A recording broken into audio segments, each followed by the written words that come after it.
Pagkabigay ng flowers ni Donnie kay Bel Mariano, talagang kumanta pa siya ng isang song at talagang hindi niya binitawan ang bigay ni Donnie. Napaka-workaholic ng Don Bell dahil si Donnie Pangilinan ay nag-pack up ng 12 a.m. Samantalang si Bel Mariano naman ay walang tulog.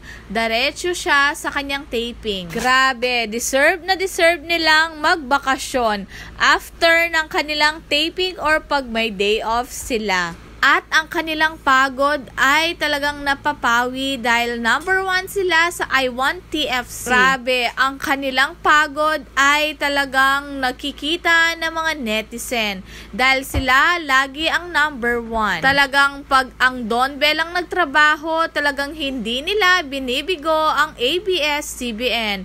Laging number 1 sila sa mga platforms. Tanging ang Don Bell lang ang nakakagawa sa mga ratings na ito. Dahil nun sa He's Into Her, talagang nabit nila lahat ng mga number 1.